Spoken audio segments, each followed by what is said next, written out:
Hi, I'm Samuel Bass. I'm the campaign and story lead for Command & Conquer 4, and I'm here today to talk to you about our debut trailer.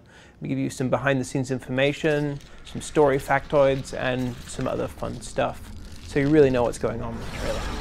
So one of the first things you'll see with the trailer is that it takes place 63 years to the day from the release of the trailer to the community. A little thing we did, a little tip of the hat, present day.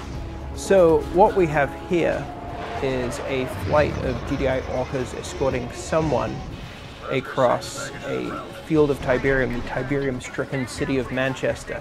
So one thing you'll notice if you look at the date of the trailer is that it takes place about 8 years after the end of CnC3, a few less years after the end of Kane's Wrath, and it also takes place 15 years before the beginning of the actual Command & Conquer 4 storyline.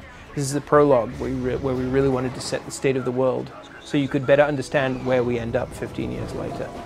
The GDI logo is covered in Tiberium. In fact, the whole city is covered in Tiberium. And if the GDI Council have set up their chambers in this Tiberium-stricken city, you don't want to see the state of the rest of the world. Things aren't good.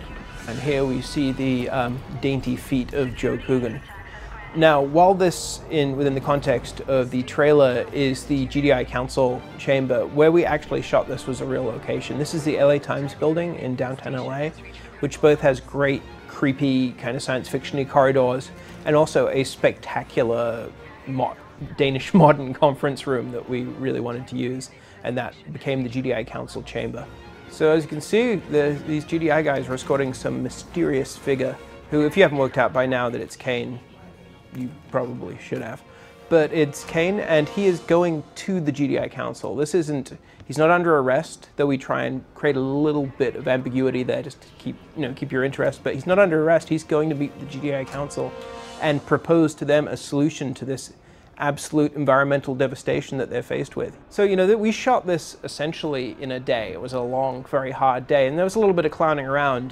We have some great footage of the mighty Joe Coogan running headfirst into a wall and falling ass backwards onto the ground that will probably sneak its way out onto the internet one way or another. So one of the things we tried to do with casting for this trailer, and for our cinematics for CnC4 in general, is go for people who really believe in the roles. We wanted the GDI Council not to be, a bunch of hot supermodels.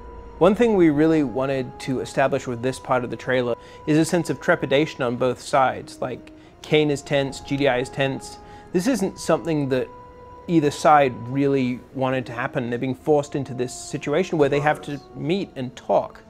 And so we really wanted to sell GDI being nervous, being unsettled, some people really not being happy with the way things are going. So what you see here is the Tacitus, which has been in every CnC game since Tibb's Son.